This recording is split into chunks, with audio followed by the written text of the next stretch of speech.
Aux heures fraîches qui précèdent l'aube, un moine bénédictin entre dans le jardin du monastère, ses pieds chaussés de sandales laissant des empreintes sur la terre couverte de rosée. Il s'agenouille près d'une parcelle de terre épuisée, une terre qui a donné du blé et du seigle pendant trop de saisons, sa noirceur autrefois riche, maintenant pâle et poussiéreuse. De ses mains expertes, il examine la texture entre ses doigts, percevant ce que des siècles d'observation ont appris à son ordre sur la terre. Autour de lui s'étend l'Europe médiévale, un monde d'environ 38 millions d'âmes, qui dépendent entièrement de ce que la terre peut fournir. Il n'y a pas d'engrais chimiques, pas d'amendements synthétiques, aucune solution industrielle n'attend dans de lointains entrepôts. Entre ce sol épuisé et la survie de communautés entières, il n'y a que le savoir, des plantes soigneusement choisies et plantées, selon des rythmes établis sur des générations. Le moine se lève, époussetant la terre de ses mains, et se dirige vers une section où des plantes à larges feuilles poussent en rangées ordonnées. Ce ne sont pas de simples cultures pour la cuisine ou des herbes pour l'infirmerie. Ces plantes détiennent un secret que les agriculteurs médiévaux ont découvert par une observation patiente, une vérité qui soutiendra l'agriculture européenne pendant près de 1000 ans. Un sol mort pouvait être ramené à la vie, non pas par la seule alchimie ou la prière, mais par la culture systématique de plantes spécifiques dont les capacités remarquables ne seraient pleinement comprises par la science moderne que des siècles plus tard. Dans cette vidéo, vous découvrirez les 9 plantes extraordinaires que les agriculteurs médiévaux utilisaient pour raviver les sols épuisés sans un seul additif chimique. Vous apprendrez comment le système révolutionnaire de l'assolement triennal a transformé l'agriculture européenne autour de l'an 1000, améliorant considérablement les rendements des cultures et réduisant les famines dévastatrices qui avaient frappé les siècles précédents. Nous révélerons les réseaux de savoir sophistiqués centrés dans les jardins des monastères, où les moines sont devenus les scientifiques agricoles de leur époque, préservant la sagesse romaine, tout en développant de nouvelles techniques grâce à une observation méticuleuse. Vous explorerez pourquoi certaines légumineuses sont devenues absolument centrales pour la restauration des sols, fixant l'azote atmosphérique grâce à des partenariats bactériens que les agriculteurs médiévaux pouvaient observer mais pas expliquer. Le voyage nous mènera des mandats agricoles visionnaires de Charlemagne, autour de l'an 800 de notre ère, aux innovations de pointe des agriculteurs des Pays-Bas du XIVe siècle, qui ont presque éliminé la jachère grâce à des cultures de couverture stratégiques. En chemin, nous découvrirons comment des plantes accumulatrices dynamiques, comme la consoude et les orties, redistribuaient les nutriments du sol, d'une manière que les adeptes de la permaculture moderne ne font que redécouvrir. Plus remarquable encore, vous verrez comment ces 9 plantes représentent une sagesse intemporelle que l'agriculture biologique moderne et l'agriculture régénératrice valident avec une précision scientifique. Cette exploration promet non seulement une curiosité historique, mais aussi des connaissances pratiques, démontrant qu'un sol mort et épuisé peut en effet être ravivé par des méthodes naturelles qui fonctionnent aussi efficacement aujourd'hui qu'au Moyen Âge. Au IXe siècle, l'Europe connaissait une situation sans précédent suite à l'effondrement de Rome. La croissance démographique, lente mais régulière, a commencé à transformer le paysage agricole d'une manière qui a créé une pression croissante sur les terres. Pendant des générations après la désintégration de l'Empire romain d'Occident, les populations étaient restées relativement stables, avec de vastes étendues de forêts et de pâturages offrant un large pacage au bétail. Ces animaux, bœufs, porcs et chevaux, produisaient le fumier que les agriculteurs médiévaux reconnaissaient comme le fondement de la fertilité des sols. Pourtant, alors que les communautés s'étendaient, que les villages devenaient des villes, que les bouches à nourrir se multipliaient, les terres arables disponibles ne pouvaient suivre le rythme par une simple expansion dans les zones sauvages. Au lieu de cela, la solution semblait évidente à l'époque. Les pâturages qui avaient juste nourri le bétail furent convertis en champs pour la culture des céréales. Les forêts anciennes tombèrent sous la hache, leurs souches furent arrachées. Leur riche litière de feuilles enfouie sous la charrue pour cette première et glorieuse récolte sur un sol vierge. Ce qui suivit, cependant, révéla une arithmétique cruelle que les agriculteurs médiévaux ne comprenaient que trop bien. Les cultures céréalières, le blé, le seigle et l'orge dont dépendait la vie même, se sont avérés être d'impitoyables extracteurs de la fertilité des sols. Chaque récolte retirait des nutriments qui s'étaient accumulés pendant des années, voire des siècles dans le cas des terres forestières nouvellement défrichées. Plus on convertissait de terres de pâturage en terres de culture, moins on pouvait entretenir d'animaux. Moins d'animaux signifiait moins de fumier. Moins de fumier signifiait une baisse de la fertilité des sols. La spirale se resserrait à chaque génération, et au XIVe siècle, les conséquences devinrent impossibles à ignorer. Les rendements céréaliers, qui n'avaient jamais été particulièrement généreux, commencèrent à suivre une tendance indéniablement à la baisse. Les champs qui avaient autrefois produit des récoltes modestes mais fiables peinaient à rendre ne serait-ce que 9 boisseaux de grains par acre. L'analyse archéologique de plus de 700 échantillons de grains de céréales médiévaux révélerait plus tard l'ampleur du défi, montrant que les agriculteurs médiévaux partout en Europe luttaient pour maintenir la productivité des sols, alors que les demandes augmentaient sans relâche. Les agriculteurs eux-mêmes possédaient ce que les historiens ont qualifié de connaissances rudimentaires en agriculture, mais cette expression occulte une vérité profonde sur la compréhension empirique. Ils savaient, avec une certitude née d'une amère expérience, que le sol ne rendrait que ce qu'on y mettait. Ils comprenaient les cycles saisonniers, avec une intimité qui déterminait la survie même. Planter trop tôt et le gel détruirait les tendres semis.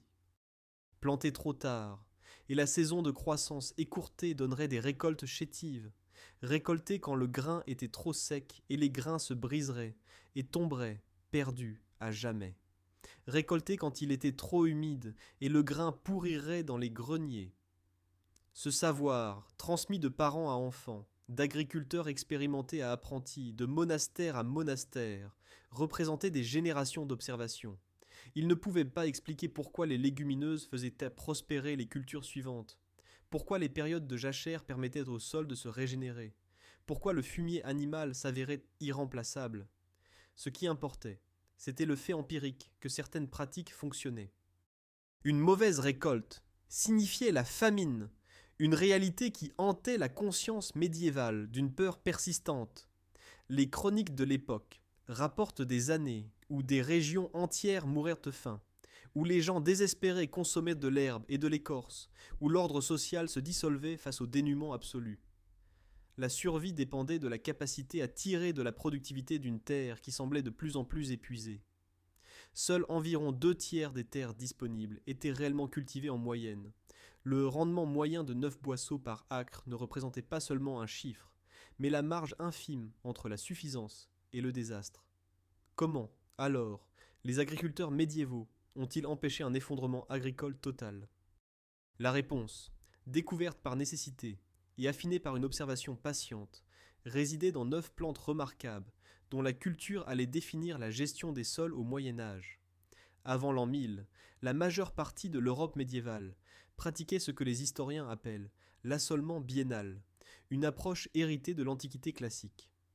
Selon cet arrangement, les terres d'un agriculteur étaient divisées en 2 portions à peu près égales.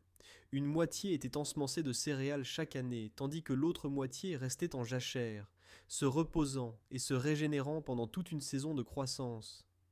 L'année suivante, les champs échangeaient leur rôle dans une alternance sans fin. Une simple arithmétique révèle la limitation fondamentale.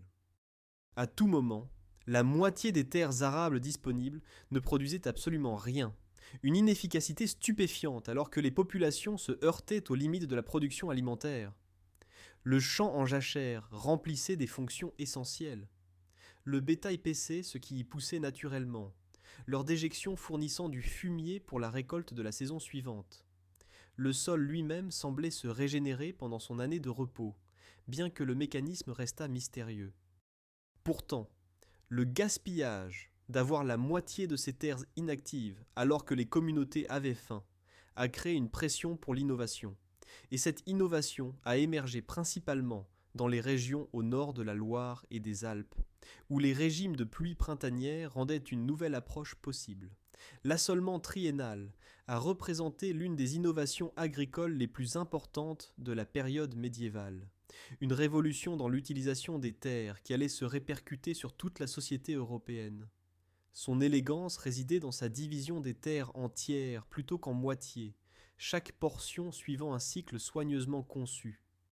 Le premier champ était ensemencé en automne, avec des céréales d'hiver, généralement du blé ou du seigle, celles-ci étant les cultures les plus précieuses qui poussèrent pendant les mois froids, et étaient les récoltées à la fin de l'été. Le deuxième champ recevait les semailles de printemps, et c'est là que le véritable génie du système est apparu.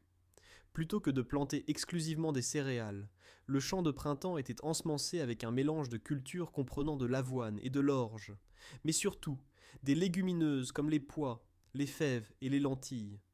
Le troisième champ restait en jachère, pâturé par le bétail comme dans l'ancien système, bénéficiant de leur fumier tout en donnant au sol sa période cruciale de récupération. Chaque année, chaque champ avançait d'une position dans la rotation. Les mathématiques à elles seules rendaient le système révolutionnaire. Seul un tiers des terres restait désormais en jachère au lieu de la moitié, soit une augmentation de 50% de la proportion cultivée. Mais les implications allaient bien au-delà. 2 récoltes par an au lieu d'une signifiaient une réduction spectaculaire des risques. Si les céréales d'automne échouaient en raison d'un hiver rigoureux ou d'une sécheresse printanière, les cultures de printemps pouvaient encore réussir, et vice-versa. La diversification créait un tampon contre les mauvaises récoltes totales qui entraînèrent la famine. De plus, le système pouvait améliorer considérablement les rendements des cultures lorsqu'il était mis en œuvre avec un labourage accru que le surplus d'avoine rendait possible. Ce surplus d'avoine, moins précieux que le blé pour la consommation humaine, s'est avéré idéal pour nourrir les chevaux, et les chevaux pouvaient labourer plus vite que les bœufs, permettant aux agriculteurs de travailler plus de terre et plus en profondeur. Les bénéfices en cascade se multipliaient, chaque élément renforçant les autres. Pourtant, l'impact le plus profond, bien que le moins compris à l'époque, provenait de ces légumineuses plantées dans le champ de printemps. Les agriculteurs médiévaux observaient avec une fiabilité constante que le blé ou le seigle planté dans un champ l'année après, y avoir cultivé des pois ou des fèves, produisait des rendements considérablement meilleurs. L'analyse scientifique moderne a quantifié ce qu'il ne pouvait qu'observer, révélant que les rendements céréaliers augmentaient de 80 à 100% après une culture de légumineuses.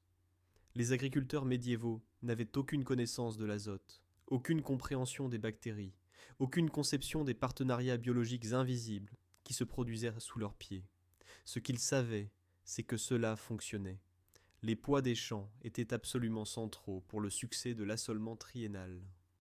En parcourant un champ de printemps médiéval, vous auriez été témoin d'un travail minutieux, les agriculteurs utilisant une technique appelée plantation au plantoir pour semer ces cultures essentielles. Contrairement aux céréales qui pouvaient être semées à la volée, dispersées à la main, en larges arcs sur un sol préparé, les pois exigeaient une attention individuelle. Un agriculteur utilisait un bâton pointu, parfois muni d'une barre transversale pour le pied, afin de faire levier, pour percer de petits trous dans la terre à intervalles réguliers. Dans chaque trou, on plaçait une ou peut-être 2 graines de pois, puis on les recouvrait de terre tassée à la main ou au pied. Le travail requis était immense par rapport au semis à la volée, mais le rendement et les avantages justifiaient chaque heure de travail le dos courbé. Ce n'étaient pas seulement des cultures vivrières, bien que leur valeur nutritionnelle pendant la période de soudure du printemps, lorsque les réserves d'hiver diminuaient et que les récoltes d'été étaient encore à des mois de là, les rendaient en effet précieuses. La bouillie de pois a nourri d'innombrables familles médiévales. Les pois secs pouvaient durer pendant les saisons de disette, et le pain de pois, bien que considéré comme inférieur au pain de blé, maintenait les gens en vie quand on ne pouvait rien avoir de mieux. Ce que les agriculteurs médiévaux ne pouvaient pas savoir sans les microscopes qui ne seraient inventés que des siècles plus tard, c'était l'extraordinaire partenariat biologique qui se produisait dans le sol autour de ces racines de pois. Des bactéries du genre Rhizobium, invisibles et inconnues, colonisaient les systèmes racinaires des plantes légumineuses, formant des nodosités distinctives, visibles comme de petites bosses sur les racines. À l'intérieur de ces nodosités, les bactéries accomplissaient ce que la science moderne reconnaît comme l'un des exploits chimiques les plus remarquables de la nature. Elles capturaient l'azote gazeux de l'air, dans le sol, l'azote qui constitue environ 78% de notre atmosphère, mais qui existe sous une forme totalement inutilisable par les plantes. Grâce à des processus enzymatiques d'une complexité stupéfiante, ces bactéries convertissaient l'azote atmosphérique en ammoniac et autres composés azotés que les plantes pouvaient absorber et utiliser pour construire des protéines, de la chlorophylle et toutes les molécules de la vie.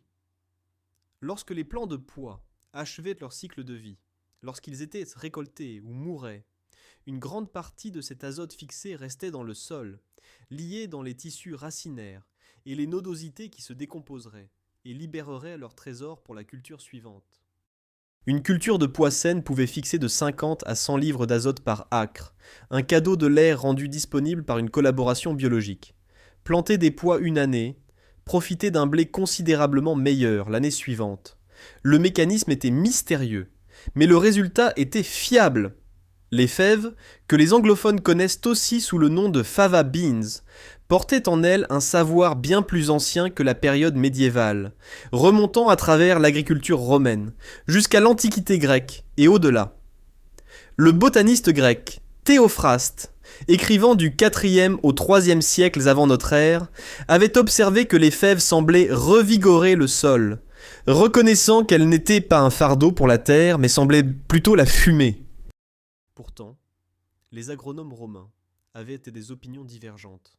Alors que certains auteurs comme Pline l'Ancien louèrent les fèves pour améliorer la fertilité, notant que les agriculteurs de Macédoine et de Thessalie les enfouissaient dans le sol comme engrais, d'autres, dont Columelle et Palladius, étaient sceptiques. Columelle arguant que les fèves épuisaient moins le sol que certaines cultures mais n'offraient aucun véritable effet fertilisant. Malgré ce désaccord ancien, l'expérience pratique allait donner raison à l'avis positif, car les agriculteurs médiévaux découvrirent que les légumineuses restauraient en effet les sols épuisés. Lorsque le pouvoir romain s'est effondré et que la culture lettrée urbaine s'est considérablement contractée, ce savoir aurait facilement pu être perdu. Pourtant, il a survécu, transmis par les monastères qui ont maintenu à la fois l'alphabétisation et la pratique agricole à travers les âges sombres, comme on les appelle. À l'époque des Vikings, les fèves étaient devenues parfaitement intégrées à l'agriculture du nord de l'Europe. Les agriculteurs médiévaux plantèrent des fèves dans ce champ de printemps crucial, la deuxième position dans la rotation triennale, où elles remplissaient le double objectif qui rendait les légumineuses si précieuses pour le système. En tant qu'aliment, elles fournissaient une nutrition riche en protéines pendant les saisons où la viande restait rare pour la plupart de la population. Une famille paysanne pouvait manger des fèves plusieurs fois par semaine pendant l'hiver et le printemps, les préparant en ragoût, en bouillie, ou simplement bouillie et assaisonnée, avec les herbes qu'on pouvait trouver, séchées et stockées correctement, dans des endroits frais et sombres. Elles pouvaient soutenir les familles pendant les mois d'hiver, lorsque la nourriture fraîche devenait un lointain souvenir. La valeur de cette sécurité alimentaire ne peut être surestimée dans un monde où la famine restait une menace constante, où une mauvaise récolte pouvait signifier la famine pour des communautés entières. Pourtant, tout en nourrissant les gens, les fèves nourrissaient le sol par le même processus de fixation de l'azote que les pois, ces partenaires bactériens invisibles travaillant sans relâche dans les nodosités des racines. Des fouilles archéologiques de systèmes de champs médiévaux ont mis au jour des graines de fèves carbonisées, conservées grâce à une combustion accidentelle qui les a transformées en une preuve impérissable de la pratique agricole. Ces découvertes confirment ce que les archives écrites suggèrent, à savoir que les fèves étaient absolument fondamentales pour la gestion des sols médiévaux dans toute l'Europe occidentale. L'observation que Théophraste avait consignée plus d'un millénaire avant le Moyen-Âge restait plus que jamais valable. Les cultures céréalières épuisaient l'azote du sol à chaque récolte, mais les légumineuses le restauraient, un cycle d'extraction et de reconstitution qui pouvait être maintenu indéfiniment tant que la rotation se poursuivait.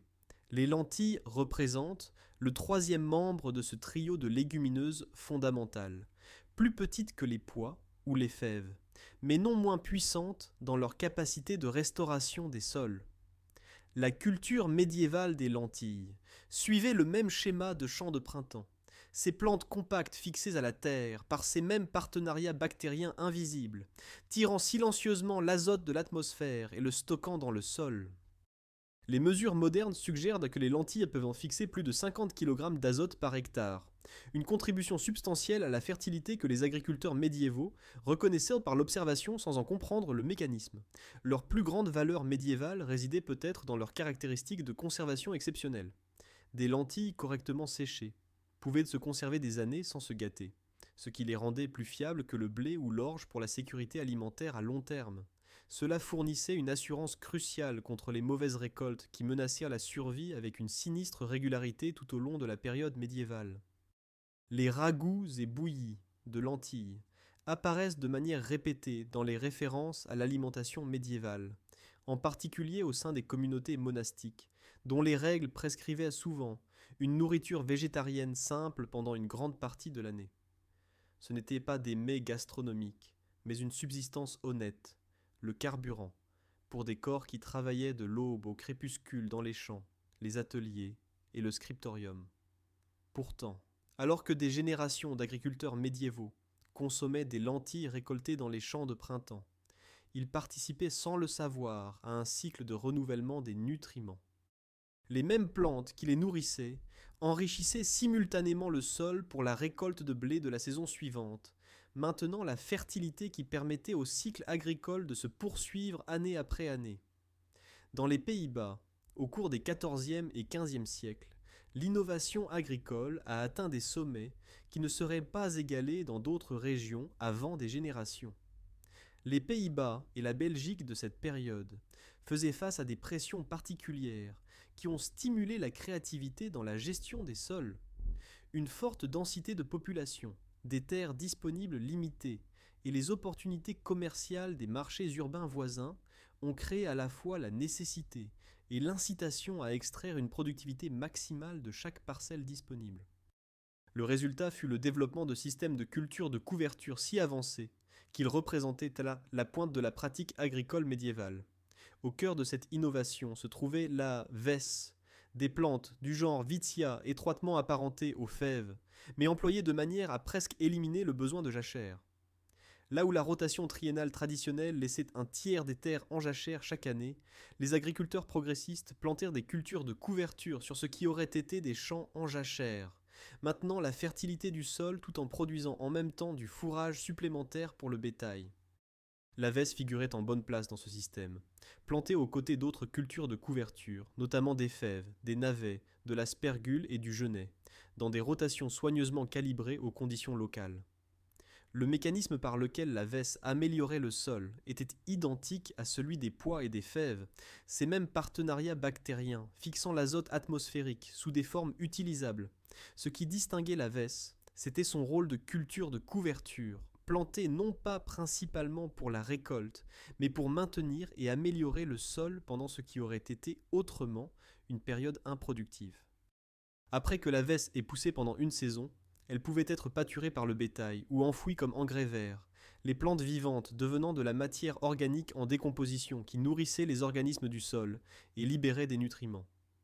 Cette approche sophistiquée a démontré que les agriculteurs médiévaux, du moins dans les régions les plus avancées, avaient développé des pratiques que l'agriculture durable moderne s'efforce encore d'égaler.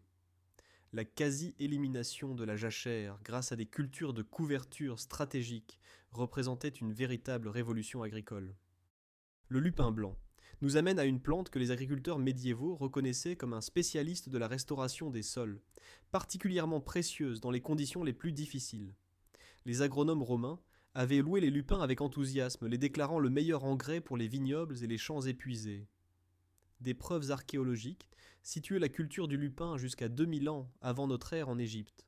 Ce qui rendait les lupins particulièrement précieux, c'était leur capacité à prospérer dans des sols qui mettaient en échec d'autres cultures, les sols acides, les sols appauvris, dépouillés de leur fertilité par une culture excessive, les terres marginales qui ne pouvaient guère supporter autre chose. C'était le territoire du lupin.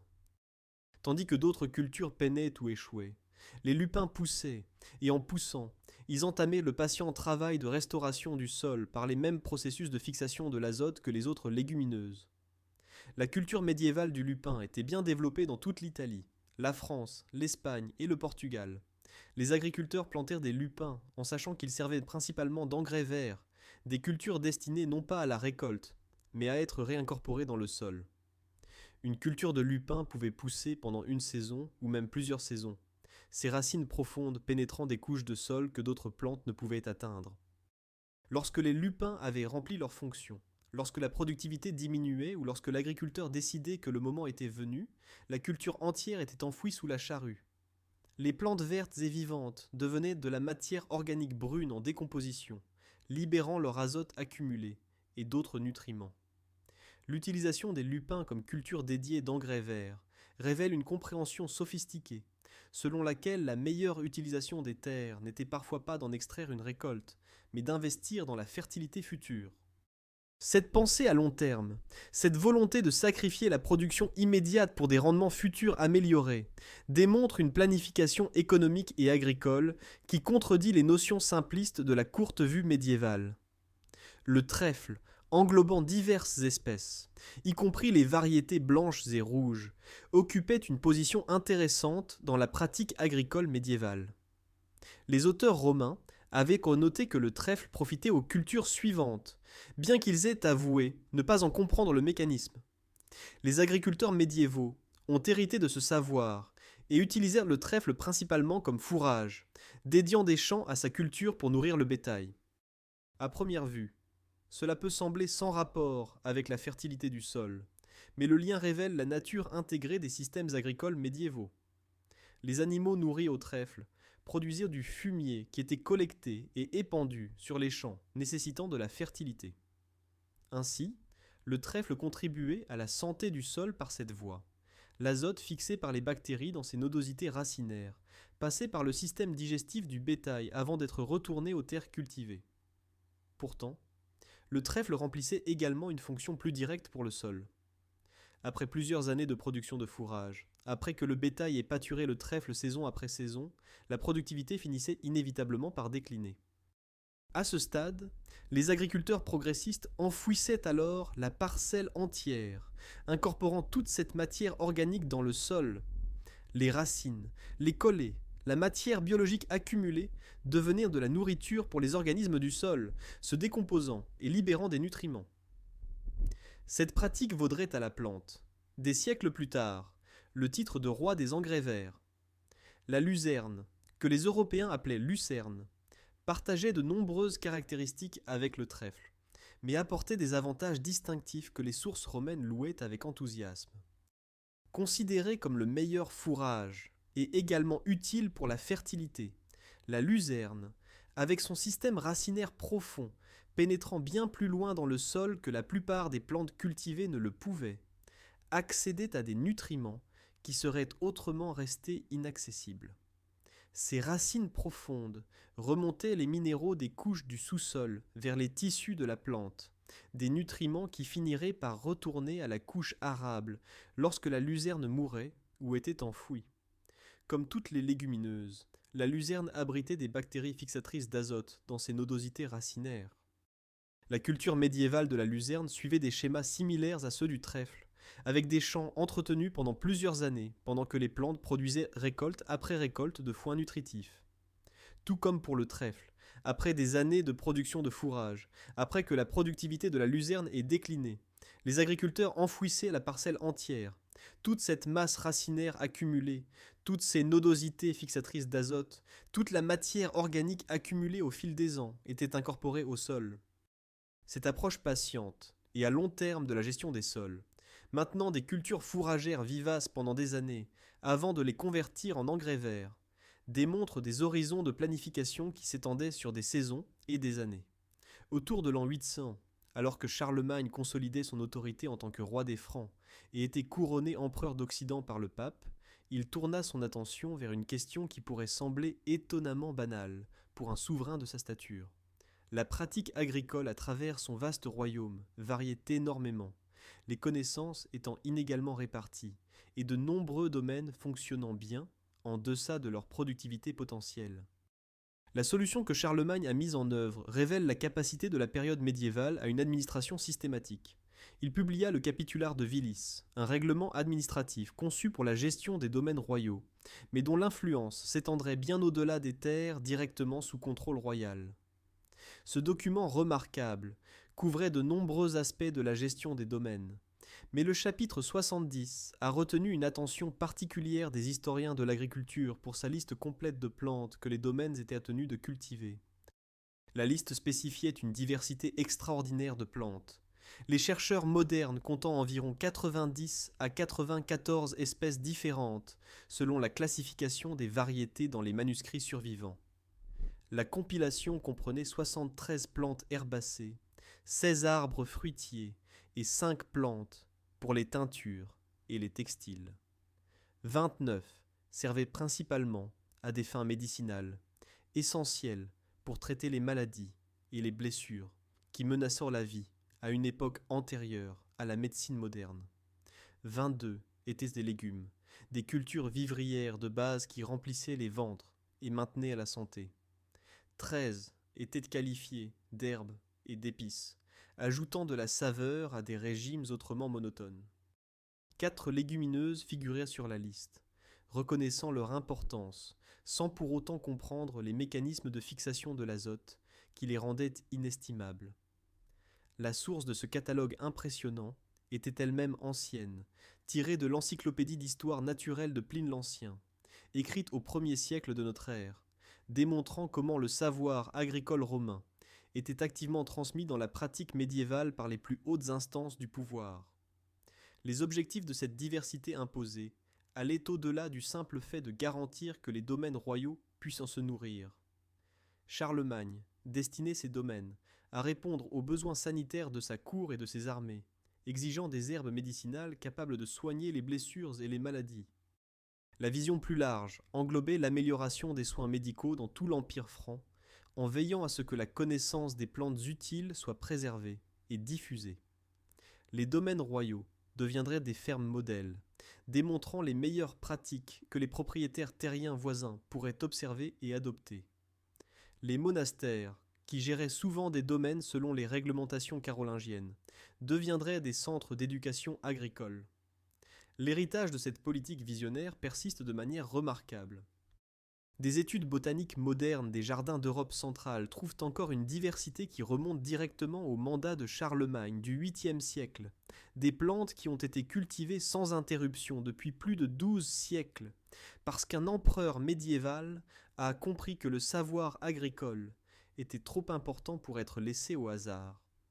La règle bénédictine, établie par saint Benoît au VIe siècle, prescrivait une vie organisée autour du principe d'ora, élabora, prie et travail. Ce n'était pas simplement un dicton pieux, mais une philosophie pratique qui façonnait chaque aspect de la vie monastique. Les moines devaient subvenir aux besoins de leur communauté par leur propre travail, faisant de l'agriculture et du jardinage des pratiques spirituelles essentielles. Au XIe siècle, les monastères étaient reconnus dans toute l'Europe comme des dépositaires de savoirs pratiques concernant la culture des plantes, des centres où la connaissance agricole était préservée, testée et transmise. Les moines dédiés à l'agriculture remplissaient simultanément des obligations religieuses et menaient ce que nous pourrions aujourd'hui reconnaître comme de la recherche agronomique. Ils observaient quelle culture réussissait dans quel sol, quelle rotation produisait les meilleurs rendements, quelle technique maintenait la fertilité au fil des ans et des décennies. Les pratiques durables qui ont émergé de l'agriculture monastique reflétaient à la fois la nécessité pratique et les valeurs spirituelles de bonne gestion.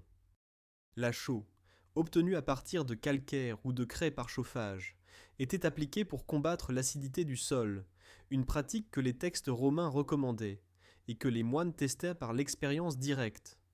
Des systèmes sophistiqués de rotation des cultures ont été développés et affinés.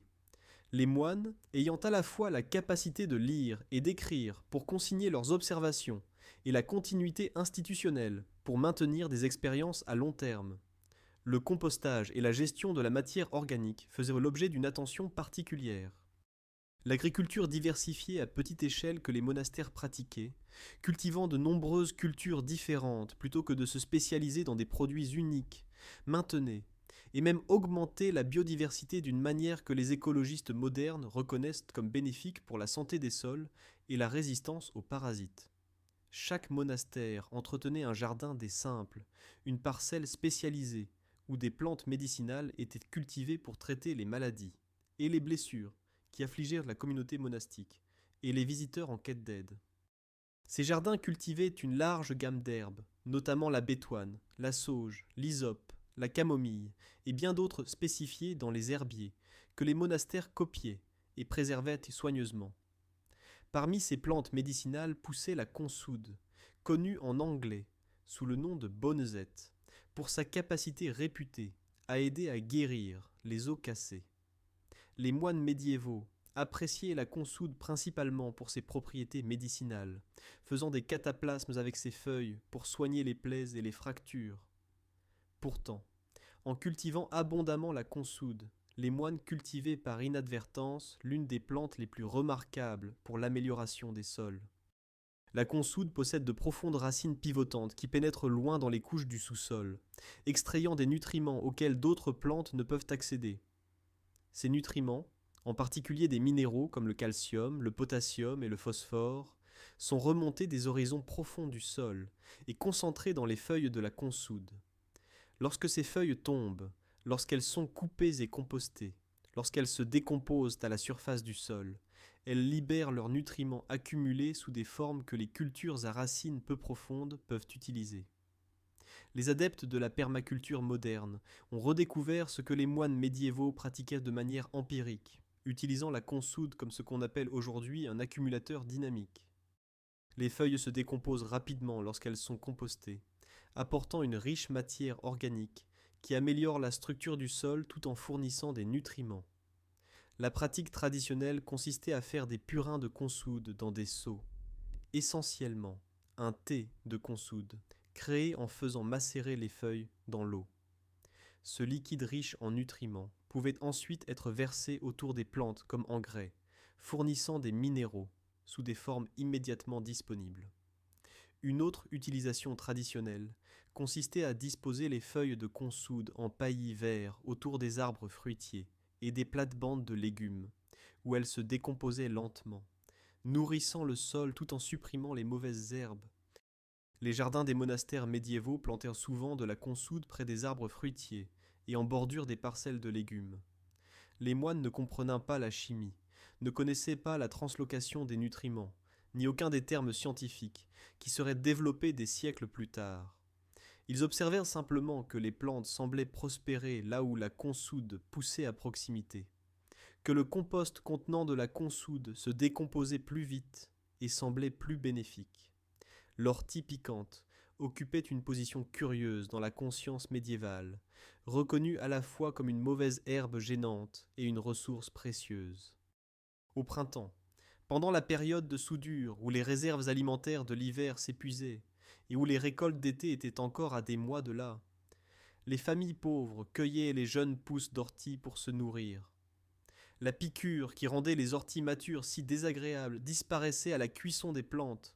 Les jardins des monastères cultivaient délibérément des orties malgré leurs caractéristiques déplaisantes, les faisant pousser pour des usages médicinaux. Pourtant, les orties servaient un autre objectif, directement lié à la fertilité du sol. Comme la consoude, les orties pouvaient être utilisées pour créer des engrais liquides, des purins, obtenus en faisant macérer des feuilles d'ortie dans l'eau. Ces thés d'ortie, riches en azote et en divers minéraux, étaient appliqués aux cultures pour stimuler la croissance. Une fois compostées, les orties apportaient de l'azote et se décomposaient pour créer un humus riche qui améliorait la structure du sol. En tant qu'accumulateur dynamique, les orties remontaient les minéraux des couches plus profondes du sol vers la surface grâce à leur système racinaire, concentrant ces nutriments dans des feuilles qui finiraient par les restituer à la couche arable en se décomposant. La pratique traditionnelle consistait à faire des purins d'ortie et à les appliquer jusqu'à l'apparition du premier bouquet de fleurs sur les plants de tomates ou d'autres cultures, puis à passer au purin de consoude pour le reste de la saison de croissance. La vie médiévale se déroulait au rythme de l'agriculture, avec une intimité que l'existence urbaine moderne a largement oubliée. L'année se mesurait non pas principalement par des dates chiffrées, mais par des tâches saisonnières qui ne pouvaient être retardées sans risquer le désastre. Janvier, froid et souvent rude, exigeait néanmoins une attention à l'infrastructure et à la préparation. Les fossés qui drainèrent l'excès d'eau des champs devaient être nettoyés, un travail pénible en hiver, mais essentiel pour prévenir les inondations printanières. Le fumier qui s'était accumulé pendant l'hiver était chargé sur des charrettes et épandu dans les champs. Février poursuivait le travail hivernal d'enrichissement du sol. De la chaux ou de la craie était ajoutée pour combattre l'acidité du sol. Des applications supplémentaires de fumier se poursuivaient. Les arbres nécessitaient une taille pendant leur dormance, et les clôtures devaient être réparées avant que le bétail ne soit mis au pâturage. Avril amenait le premier labour du champ en jachère, possible seulement lorsque le froid de l'hiver relâchait enfin son emprise. L'été déplaçait l'attention vers la récolte, avec juin amenant la fenaison qui fournissait le fourrage d'hiver, et août et septembre étaient dominés par la moisson des céréales, lorsque toute la communauté travaillait de l'aube au crépuscule. L'automne, après la récolte, amenait le travail crucial de préparation du sol pour les céréales d'hiver. Le chaume laissé par la récolte était enfoui, commençant une séquence que les agriculteurs médiévaux reconnaissaient comme essentielle. Le premier labour retournait le chaume, l'incorporant dans le sol où il se décomposerait. Il ne s'agissait pas simplement de nettoyer le champ, mais de construire activement la fertilité du sol. Le deuxième labour ciblait spécifiquement les chardons et les mauvaises herbes, les éliminant avant qu'ils ne puissent voler les nutriments. Le troisième labour créait le lit de semences finales, brisant les mottes et créant la structure de sol fine dont les graines avaient besoin. L'hiver voyait la poursuite de l'enrichissement du sol lorsque le temps le permettait. De la chaux, de la craie et du fumier étaient ajoutés aux champs. Chaque matériau disponible susceptible de bénéficier au sol trouvait son chemin vers les champs médiévaux, un désespoir né de la nécessité, mais affiné par l'observation, en une pratique efficace. Les agriculteurs médiévaux opérèrent selon un principe que les preuves archéologiques confirment comme étant compris depuis les tout débuts de l'histoire de l'agriculture. La productivité du sol pouvait être maintenue et améliorée par l'ajout systématique de matières organiques. Ce n'était pas une connaissance théorique, mais une nécessité pratique. Chaque parcelle de matière organique qui pouvait être recyclée vers les champs y trouvait finalement son chemin. Les résidus de culture, en particulier la paille des récoltes de céréales, étaient soit laissés dans le champ pour être enfouis, soit collectés pour la litière des animaux où ils absorbèrent le fumier, puis étaient compostés avant d'être appliqués aux champs. Les mauvaises herbes arrachées des jardins et des champs n'étaient pas jetées mais compostées, leur matière organique étant trop précieuse pour être gaspillée. La technique appelée culture sur Plagen démontre jusqu'où les agriculteurs allaient pour créer de riches amendements de sol. Cette méthode à forte intensité de main-d'œuvre consistait à découper des mottes de terre enrichies dans les pâturages ou les landes, essentiellement des bandes de gazon qui comprenaient à la fois la matière végétale et la couche supérieure de la terre. Ces mottes étaient transportées vers les granges et les étables où elles servaient de litière pour le bétail, absorbant l'urine et se mélangeant aux excréments pendant les mois d'hiver. Le mélange était ensuite composté, les mottes se décomposant, tandis que le fumier et les matériaux de litière se décomposaient ensemble. L'amendement résultant, incroyablement riche en nutriments et plein de matière organique, était soigneusement transporté vers les champs et appliqué là où les cultures en avaient le plus besoin. La quantité de travail que cela impliquait dépasse l'imagination. Découper des mottes, les transporter aux granges, les étaler comme litière, collecter le matériau souillé, le composter, et enfin le ramener au champ, représentait des centaines d'heures de travail éreintant. Pourtant, la pratique a persisté, parce que les champs traités avec du compost de Plagen produisaient des rendements nettement supérieurs. La charrue à versoir, souvent citée comme l'une des innovations technologiques les plus importantes de la période médiévale, a contribué à la fertilité du sol au-delà de sa fonction évidente de retourner la terre. Cet outil lourd ne se contentait pas de gratter la surface du sol comme les arères plus légers. La charrue à versoir coupait profondément, retournant complètement le sol, créant des sillons qui facilitèrent le drainage tout en incorporant ce qui se trouvait à la surface dans le sol.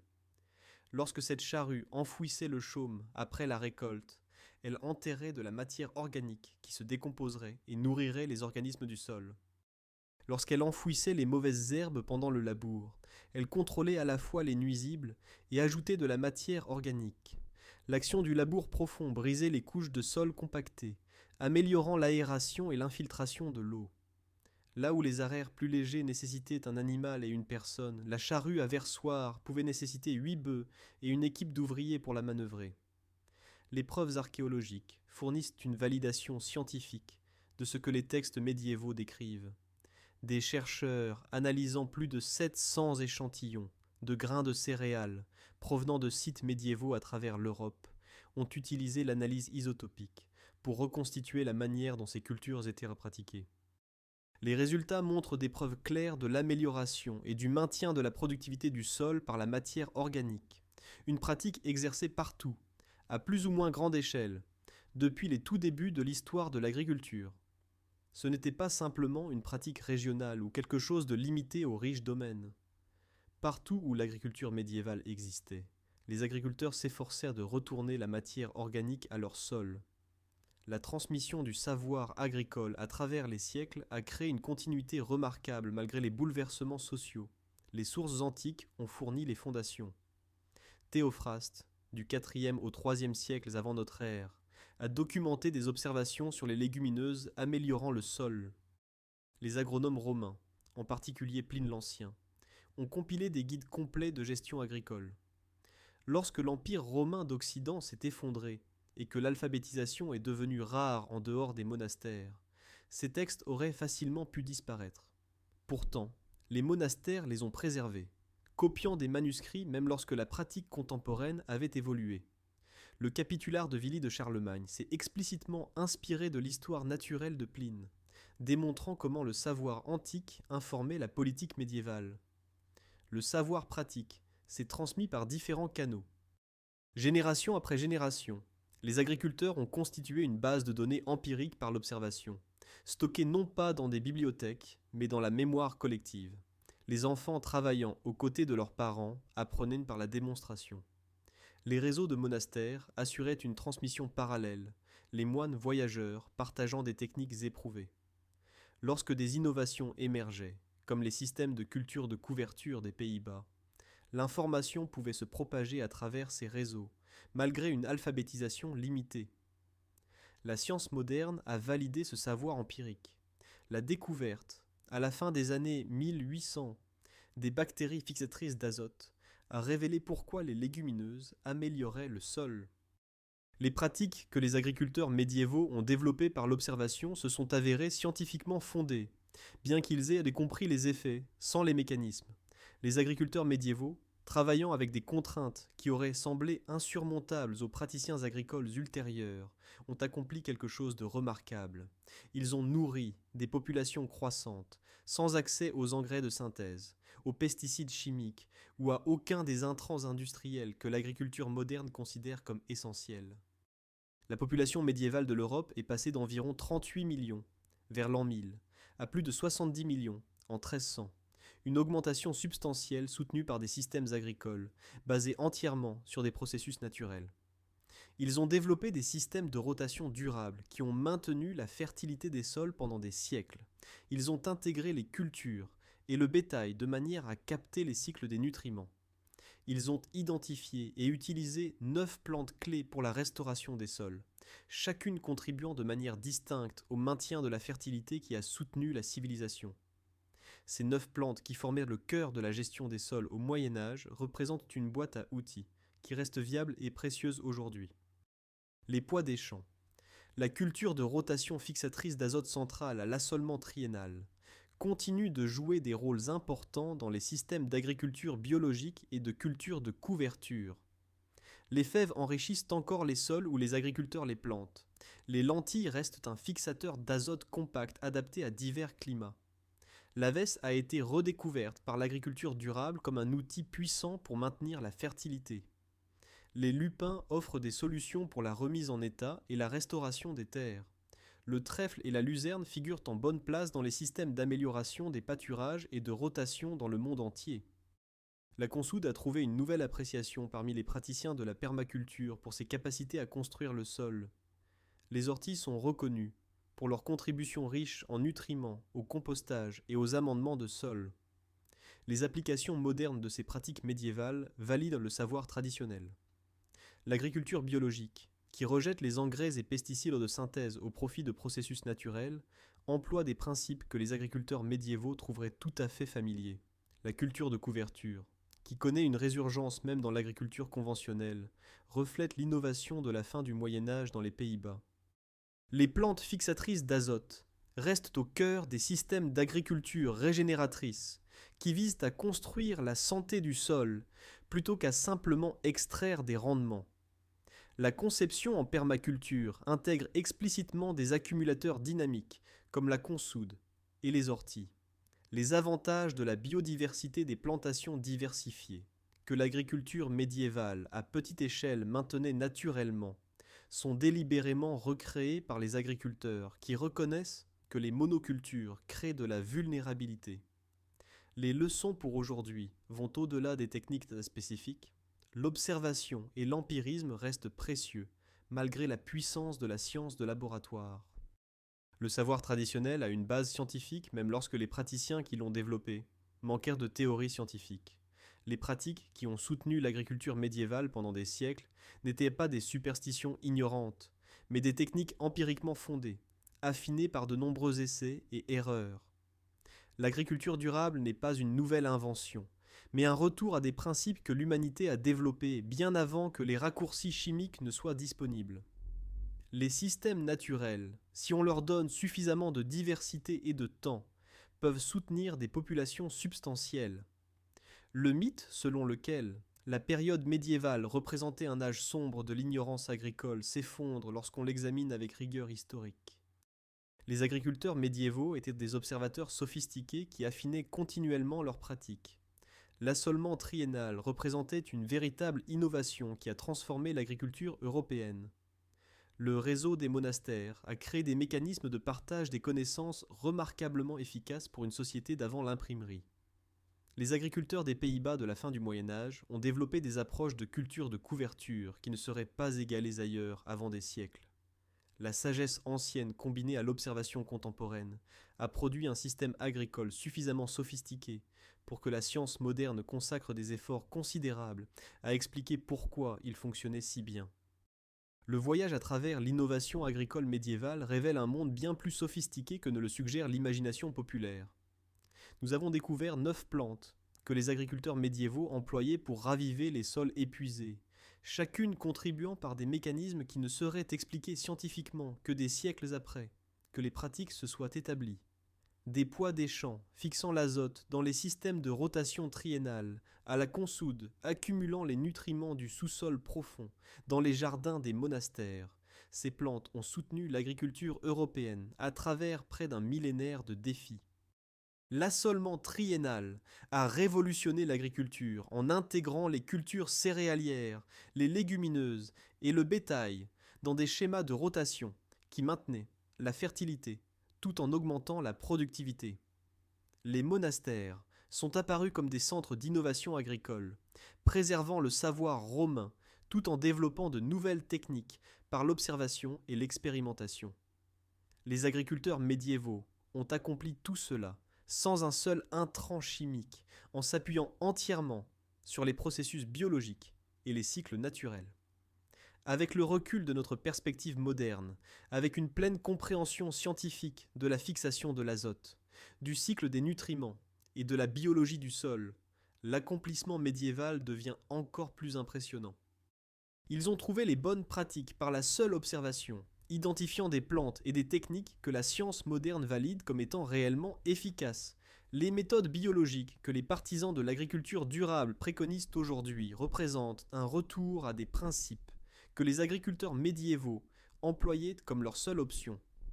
Les défis contemporains de la santé des sols reflètent à bien des égards la crise à laquelle les agriculteurs du XIVe siècle ont été confrontés alors que la baisse de la fertilité menaçait les rendements. Les solutions que l'agriculture médiévale a développées, ces 9 plantes, ces systèmes de rotation et ces pratiques de compostage, offrent des approches à notre crise moderne des sols, qui fonctionnent avec les processus naturels, plutôt que de tenter de les supplanter par la chimie industrielle. Que pouvons-nous apprendre de cette exploration ? L'observation s'avère aussi puissante que la science de laboratoire pour développer des pratiques efficaces, en particulier lorsqu'elle est poursuivie patiemment sur plusieurs générations. Le savoir traditionnel mérite d'être préservé et étudié, car il a souvent une base scientifique solide, même lorsque les praticiens qui l'ont développé manquaient de compréhension théorique. Les systèmes naturels possèdent une durabilité inhérente que les raccourcis chimiques ne peuvent égaler à long terme. La patience et la pensée à long terme produisent de meilleurs résultats que la recherche du rendement immédiat maximum, sans égard à la dégradation des sols. La diversité renforce les systèmes agricoles plutôt que de les affaiblir. La sagesse ancienne et la science moderne se complètent. L'observation empirique identifiant des pratiques efficaces que la recherche scientifique peut expliquer et optimiser. Peut-être plus fondamentalement, nous apprenons que la fertilité du sol constitue le fondement de la civilisation, une vérité aussi pertinente aujourd'hui qu'elle l'était il y a 1000 ans. La vérité universelle qui émerge de cette exploration historique est à la fois une leçon d'humilité et une source d'inspiration. Les raccourcis chimiques ne sont pas nécessaires pour une agriculture productive. Les 9 plantes que nous avons examinées détiennent une sagesse intemporelle sur la manière de travailler avec les processus naturels pour construire la fertilité du sol. Les solutions de la nature s'avèrent élégantes et efficaces lorsqu'on leur donne le temps et la diversité nécessaires pour opérer. Les agriculteurs médiévaux ont compris par l'observation empirique ce que nous apprenons encore par la recherche scientifique, à savoir que le sol est un système vivant qui requiert soin et attention. Un sol mort, appauvri, épuisé peut en effet être ravivé sans intrants synthétiques. L'agriculture médiévale européenne l'a prouvé à plusieurs reprises au fil des siècles, ramenant des champs dégradés à la productivité par l'application systématique des plantes et des pratiques que nous avons explorées. Merci de m'avoir rejoint dans cette exploration de la sagesse agricole médiévale. J'espère que vous avez découvert quelque chose de précieux dans ce voyage à travers les pratiques qui ont soutenu la civilisation européenne pendant près de 1000 ans. Les 9 plantes que nous avons examinées, des légumineuses fixatrices d'azote aux accumulateurs dynamiques, représentent un savoir pratique qui reste aussi applicable dans les jardins et les fermes modernes que dans les champs médiévaux. Si vous avez apprécié cette enquête sur la manière dont les agriculteurs médiévaux ravivaient les sols morts sans produits chimiques, je serais heureux que vous donniez un j'aime à cette vidéo et que vous la partagiez avec toute personne intéressée par le jardinage durable, l'agriculture biologique, la permaculture ou l'histoire médiévale. Abonnez-vous pour plus d'exploration de la sagesse historique qui offre des perspectives sur les défis contemporains. Commentez ci-dessous avec vos réflexions, en particulier laquelle de ces 9 plantes vous pourriez essayer d'incorporer dans votre propre jardin ou ferme. Avez-vous déjà utilisé l'une de ces techniques ? Quels résultats avez-vous observés ? D'ici la prochaine fois, que votre sol soit fertile et vos récoltes abondantes, soutenues par les processus naturels qui nourrissent la terre depuis des millénaires.